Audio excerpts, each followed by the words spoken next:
Kraft presents The Great Gildersleeve. Yeah.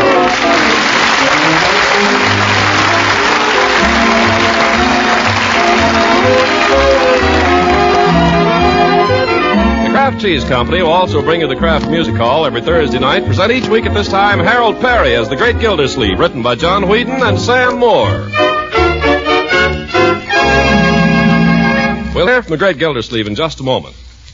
But first, a little drama staged in almost anyone's kitchen on baking day. Young boy enters, rosy-cheeked, hungry as a bear cub. Takes one whiff and lets out a whoop. Boy, oh boy, fresh baked bread. Pesters mother until she slices through the crusty brown loaf. Hungry, happy boy shouts, now for some of that swell parquet margarine. You can leave it to Johnny. He knows what it takes to make fresh bread taste extra good. Yes, it's the flavor goodness of parquet that makes bread so downright satisfying to eat. For this quality margarine made by Kraft is truly delicious. Parquet is also one of the best energy foods a growing youngster or hard-working man can eat. And what's more, every pound contains 9,000 units of nutritious vitamin A. All the more reason you should serve Parquet as the regular spread for bread in your home. Tomorrow, then, buy Parquet. P-A-R-K-A-Y. Parquet margarine made by Kraft.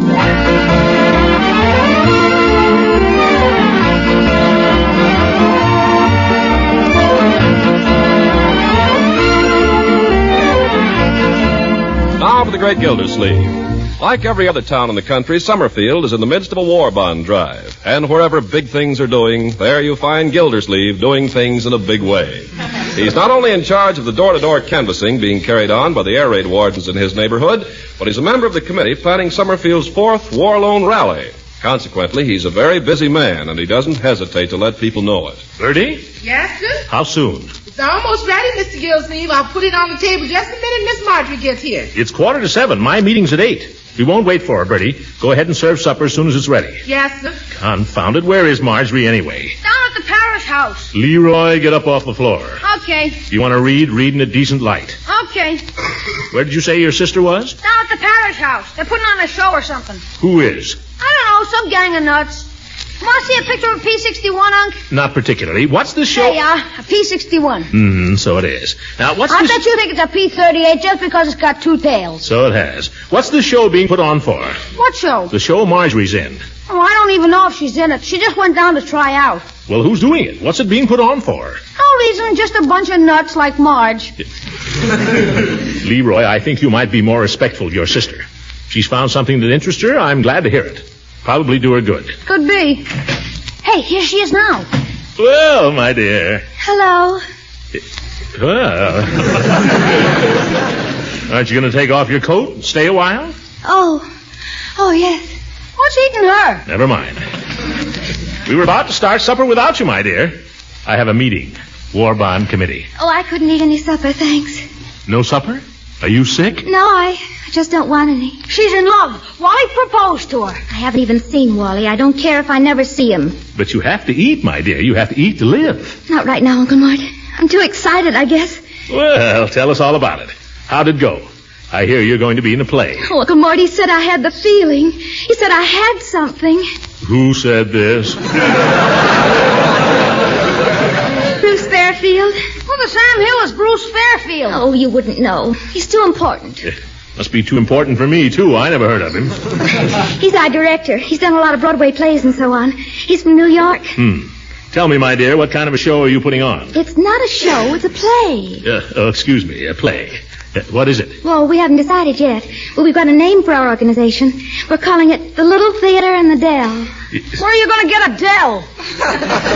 Be quiet, Leroy. This was our first real meeting today.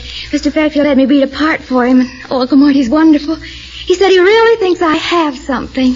Maybe it's mumps. Leroy. And that wasn't all he said. He said I reminded him a little of Katharine Hepburn. That red mop, are you kidding?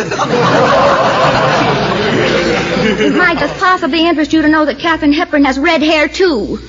Anyway, he didn't say I looked like Katharine Hepburn. He said I reminded him of her. He ought to know he's worked with all the famous stars. Evening, Miss Marjorie. Marjorie. Oh, good evening, Betty. Well, What do we got here, Bertie? Some of that meatloaf you like. Oh, brother. Oh, none for me, thank you, Bertie. No meatloaf? No, I couldn't just now. She says she's not hungry, Bertie. Oh, but my land, the child's got to eat. Can't I get you something? Well, you wouldn't have an artichoke, I suppose. Artichoke? Who eats artichokes? You know we ain't got no artichokes. I won't have anything then. I never heard of such a thing. Leroy, you ain't going back on the meatloaf, too. Not me. I could eat a horse. Well, we ain't come to that yet. Artichoke. I just soon eat a porcupine. Artichokes is for rich folk. You know who I bet eats artichokes? This Bruce Fairfield. Leroy, you've never even met him. Oh, dearie me, I can't eat a thing this evening. I think I'll just toy with an artichoke. Oh, Auntie Sissy. Listen. No, Marjorie. Leroy, eat your meatloaf. Yes, eat. Go on, stuff yourself. Shovel it in. That's all anybody thinks about in this house, eating. Nobody has any time for the finer things. I'm sure I don't know what's come over that girl. She ain't herself this evening. You bet she ain't. She's Katharine Hepburn. How beloved. Oh, my darling. Kiss me, beloved, ere I so wound. Eat your meatloaf, Leroy, ere I swat.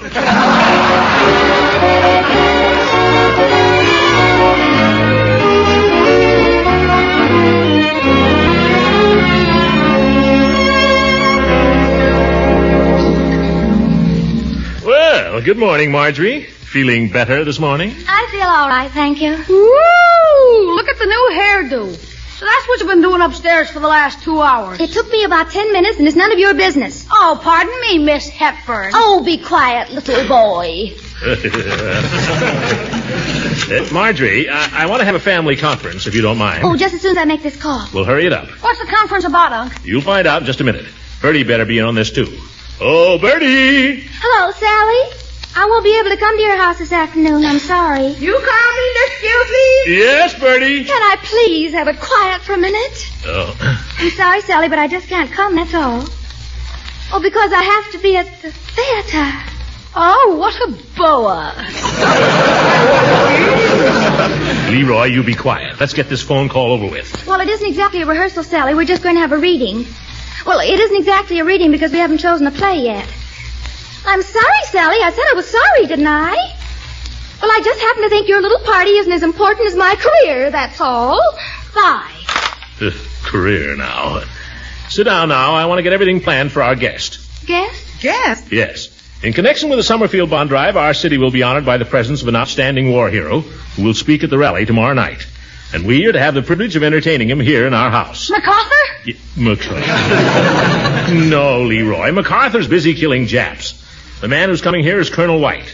And he shot down 6 planes in the last war, and he's a squadron leader in this one. Oh, boy, a flyer. Can he sleep in my room, Unc? Well, I'm glad to see your hospitable attitude, Leroy, but I think we'll put him in the sewing room. On that little old army cot? Well, he'd probably feel uncomfortable sleeping anywhere else, Bertie.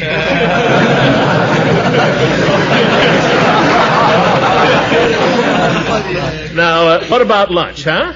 Can we have something nice for him? Well, I'll do my best, Mr. Gildersleeve. I don't know much about high-altitude cooking. Well, you just cook for this man as if he'd never been off the ground, Bertie. He'll love it. Now, Marjorie, I was thinking if you could sort of show the Colonel around this afternoon. Oh, I'm sorry, Uncle Mort.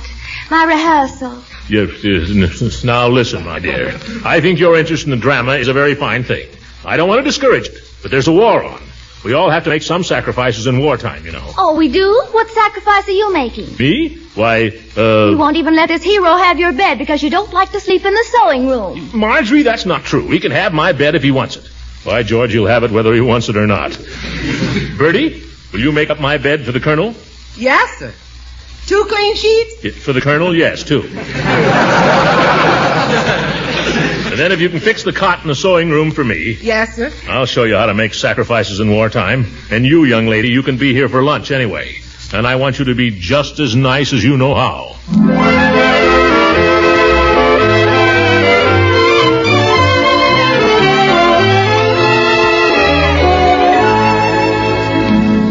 How was the Colonel coming here, Unc? In a bomber? No, Leroy, in a train. Oh, I thought maybe he could take me up for a little ride. He's coming on the 12:15, so he ought to be here any minute. He might have changed his plan so he had to fly after all. Maybe he came in a P-61 and he could give me a ride in that. Maybe he'd let me shoot the machine guns a few times. Stop talking, Leroy. Nothing is coming out. Oh, well. Hey, there's the judge's car. Oh? He's got the colonel with him. I'll let him in, Unc. I'll let him in. Leroy? Okay. Is the judge going to stay for lunch? No, whether he knows it or not. Well, Colonel White, I presume? That's me. I was just going to introduce you, Throckmorton. Colonel White, I take pleasure in presenting my good friend, Throckmorton Gildersleeve. Glad to meet you, Mr. Gildersleeve. It's an honor to meet you, Colonel. Welcome to Summerfield, and come in. Thank you. Let me have your coat. I'll take it, Unc. Hi, Judge. Hello, Leroy. Oh, Colonel, this is my nephew, Leroy. Colonel White, Leroy? How are you, son? Fine. Have you flown a P-61 yet? Well, not yet, but I hope to soon. Oh, have you flown a B-26? Yes, I've flown that. Boy's just crazy about airplane colonels. So I see. Hey, come in the living room, will you, Colonel? I want to show you something. Leroy, stop yanking the colonel around. Well, that's all right, Mr. Gildersleeve. I don't believe he can hurt me. He's a fine man, Throckmorton. Finest type of American soldier. Oh, seems to be, yes. Tell me one thing, old man. Do I smell lamb chops? Confounded hooker, you can't stay to lunch. Well, I brought the colonel. I don't care. There are only 7 lamb chops. If you stay, the colonel and I can't have seconds. All I know is the colonel expects me to stay and talk about the details of his speech. After all, you'll have to give up your second lamb chop, Gildy. This is a dirty trick, you old goat. Now, we all have to make sacrifices in wartime, you know. Yeah, but by George, I'm making more than my share. And then he comes tearing down out of the sun and gives him the old... Leroy? Your nephew's found out things about air combat that I never knew, Mr. Gildersleeve. I guess I ought to see more movies. You want to see Destination Tokyo this afternoon? It's at the Bijou. Now, Leroy, the colonel's going to be busy this afternoon. Well, that reminds me. Go tell Bertie, Leroy, I persuaded Judge Hooker to stay to lunch. Gosh. How'd you do that?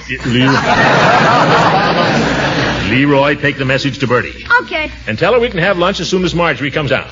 Okay. Hey, Marge, hurry up! Lunch!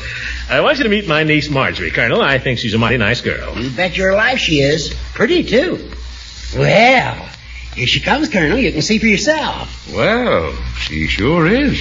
Good afternoon, Judge. Afternoon, Marjorie. Colonel White, She's my niece, Judge.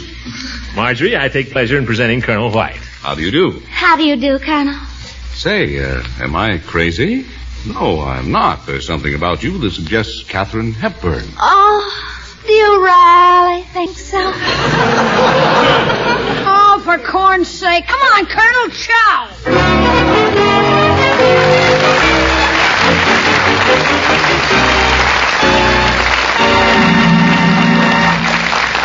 The Great Gildersleeve will be with us again in just a few seconds. Serving families the most nutritious foods without being extravagant is a challenge we all face today. Sometimes, too, there's as much difference as an extra war-saving stamp or two in some of the same kinds of food, as, for instance, spreads for bread. And that's good reason why you should be acquainted now with economical Parquet margarine. Sure, you know, Parquet, the one that's made by Kraft. A margarine that tastes so good when it's spread on bread, on muffins or pancakes or waffles. Yes, Parquet margarine can be a big help in keeping appetites up and your food budget down.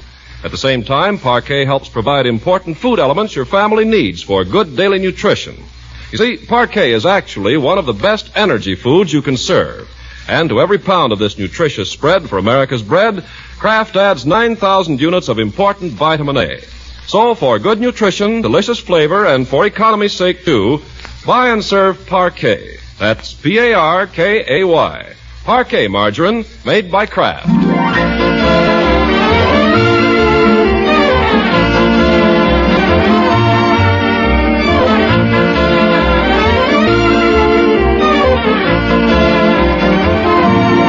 Now let's return to the Great Gildersleeve. Colonel White has been his guest overnight and has made a big hit with everybody, although no one but Leroy has been able to get in a word.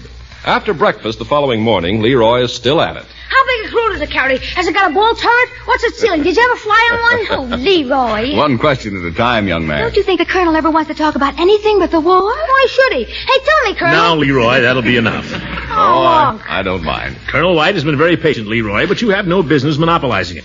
Besides, it's time you were getting along to school. Can I ask him just one more question, Unc? Just one? Well, if the Colonel can stand it. Ever had the 3rd degree before, Colonel? Go ahead, son. What's the question? Do you know any military secrets? Why? Have you got a market for them? No kidding, do you? Leroy, Uncle Mort, really? Now, my boy.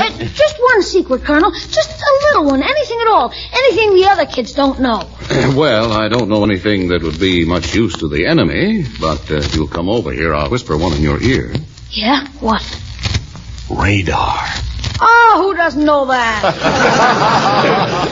All right, Leroy, off to school. Okay. So long, Colonel. See you later. Well, shall we go in the other room? I know you got things to do today, Colonel. And if you'll excuse me, I got a little furnace work to do down in the cellar before I leave. Ash Day. Go right ahead. Yeah, used to have a man to do this, Colonel, but you know, with a manpower shortage. Yes, indeed. Bye, Unc. Good night. So long. Goodbye, Leroy. Well, I guess I'll run up to my room for a minute. Oh, Colonel White, Yes? I've been wanting to speak to you alone. Well, don't tell me you're after a military secret, too. Must you joke? I beg pardon? You don't need to pretend with me. Am I pretending? I know what you must be thinking. I want to apologize for my brother and my uncle. Apologize? You see, Summerfield is a small town, and we're small-town people. I guess there isn't anything we can do about that. But we don't have to be satisfied with it. I think Summerfield is a swell town from what I've seen of it. Oh, you don't have to be polite with me, Colonel. I understand. I wish I did. You're from New York, aren't you? It must be wonderful to live in New York. I suppose you go to a new play every night. Oh, hardly that. But you do love the theater, don't you? Well, I like a good show, yes. Oh, it's wonderful to meet someone who really understands. I knew the first moment I saw you. You're not like my uncle and all these people around here leading their little lives. You've lived. They just exist. I don't know that I follow you.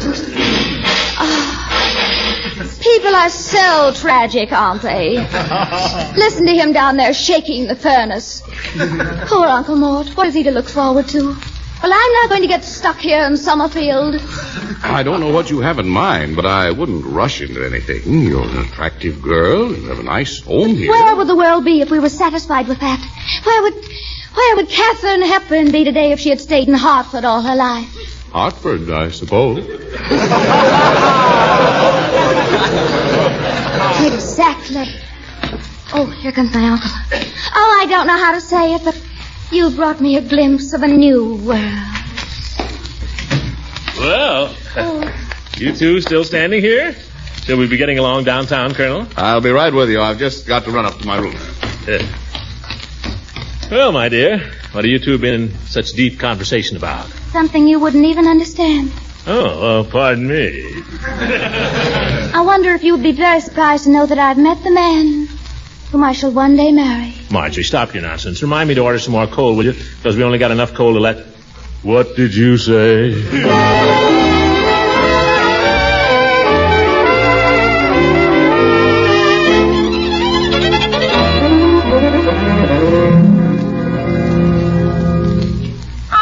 Unc, I'm disappointed in Colonel White. Disappointed, Leroy? Why? I thought he was a man's man, and here he's been off with Marge all afternoon. Yes. I wonder where she could have taken him, confound it. It's your fault. You sicked her onto him. You don't suppose she would take him to that place called Brownie's Beanery, do you? Brownie's Beanery? Yeah, she might. That's all there is in the afternoon. You want me to call up? No. He'll be here for supper, all right. He knows he's got to speak at the rally in a couple of hours. See who that is, will you, Leroy? Sure. Maybe it's Marge and she forgot her key. Mr. Peavy! Hey, Unc, it's Mr. Peavy. Hello, Leroy. Hello, Peavy. Good evening, Mr. Gildersleeve. I just dropped in to make my bond report. Oh, yes. Take off your coat and make yourself at home. Thank you. It won't take me very long to report. There are only 16 houses in my block. Judge Hooker sold $2,000 worth, and there's only 4 houses in his block. Never mind, Leroy. Those are pretty big houses. What difference does that make? Young man, I'm not in the mood to discuss economics with you right now. Go somewhere and play with your toys. Toys? He thinks I still have toys. Mr. Gildersleeve, I'm afraid I didn't do as well as the judge. No? No. $2,000. My. The trouble with you is you don't push hard enough, Peavy. You're not aggressive enough. Well, no, I wouldn't say that. Well, it's the truth just the same. You have to make an emotional, dramatic appeal. Me, Mr. Gildersleeve? Well, you ought to try. How did you make out? Well, here are the applications and the money. I sold $600 worth altogether. Well, that's very good, Peavy. Not bad at all. Well, it's not much money in the drive for $14 billion, but I'm kind of proud of one thing. Oh? What's that?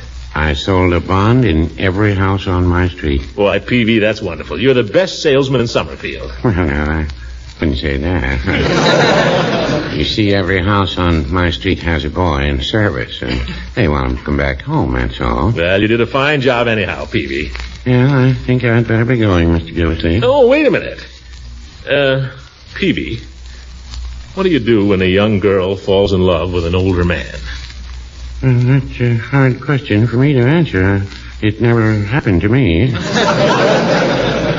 No, I suppose not. At least it hasn't yet. Now, this is serious, Peavy. That is, it could be. Marjorie may be falling for a man 25 years older than herself. What can I do about it? Well, why don't you explain to Margie that when she's 35, the man will be 60. And when she's 45, he'll be 70. And when she's 60, he'll be 85. Yeah, and when she's 90, he'll be 115. That's right. It gets worse as you get older. Why, that's silly. If a girl wants a man now, what does she care about 10 years from now? I guess I'll... Oh, there they are now. The Colonel's here, Bertie. But I had a wonderful time, Colonel. So did I. You made me feel younger than I have in years. Oh, my goodness, I'm going to have to do something about this.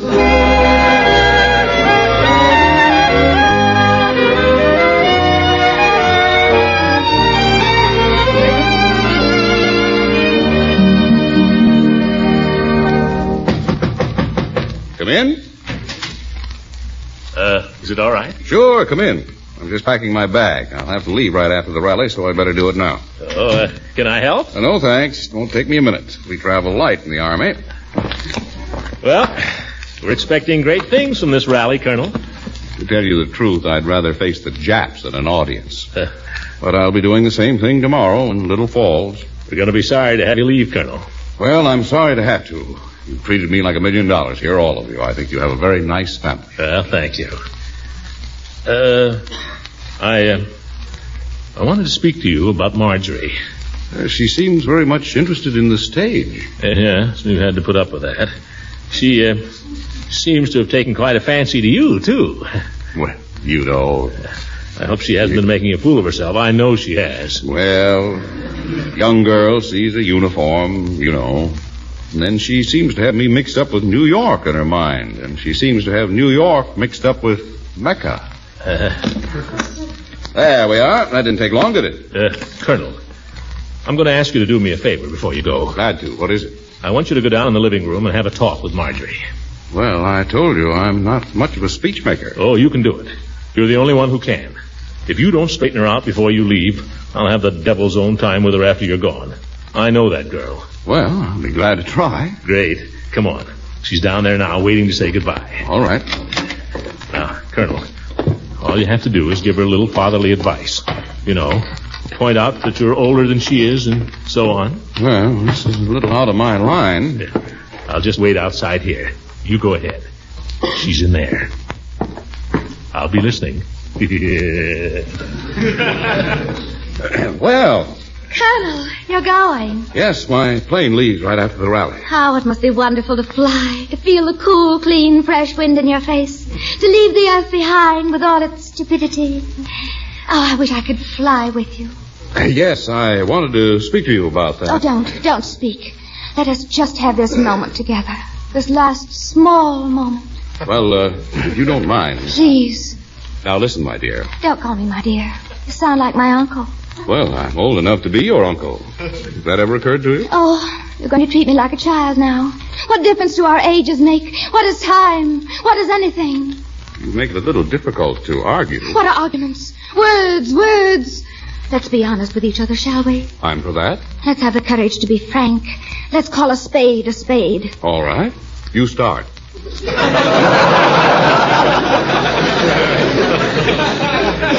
Well, let's face it.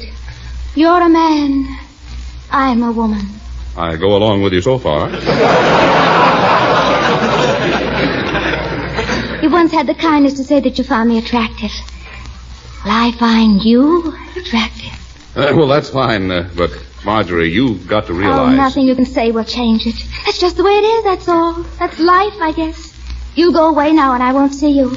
You'll be off to the wall where your duty lies.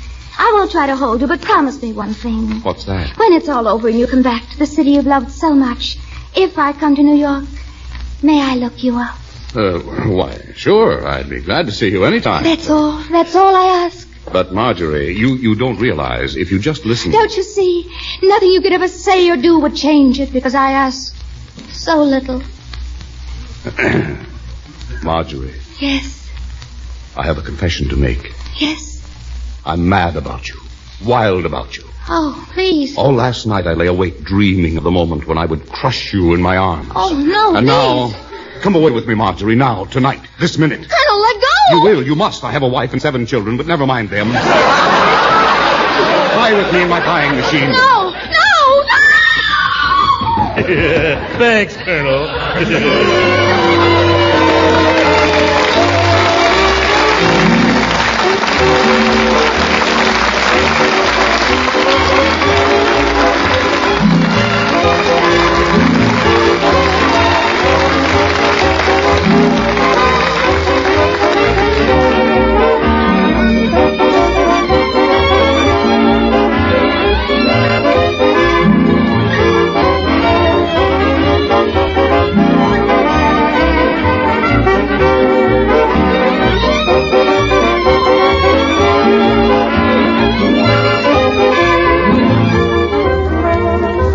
Then 6 is 16, and 8 is 24, 3 is 27. Miss Gildersleeve, you got a minute? 6 is 33. Just a second, Bertie. Excuse me. 33 and 8 is 41, 44.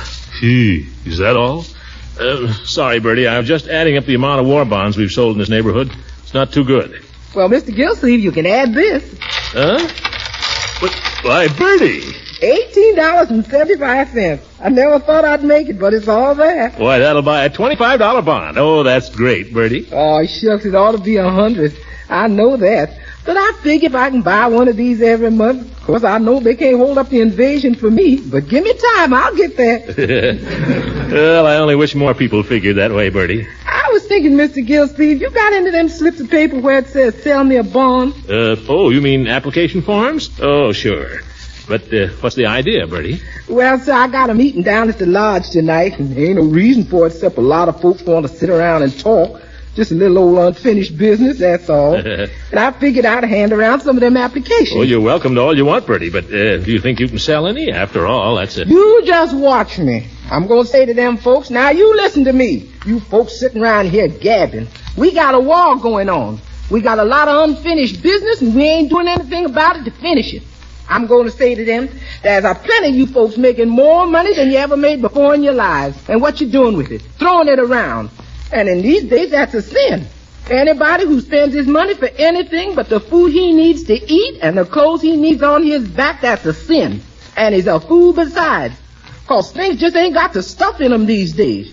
You go buy yourself a fancy new patent leather handbag, and what happens? Right away the handle comes off, 'cause they ain't got the stuff. Yes.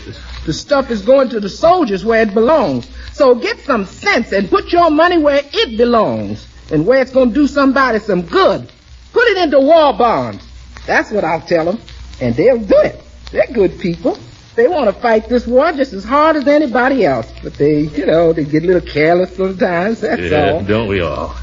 Well, here you are, Bertie. Here are the applications. Go get them. I will. Good night, Miss Gildersleeve. Good night, Bertie. God bless you. Good night, everybody.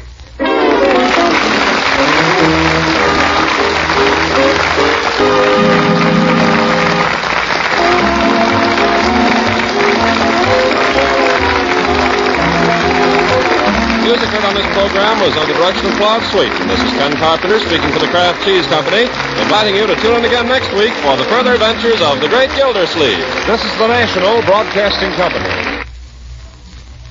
5, 4, 5.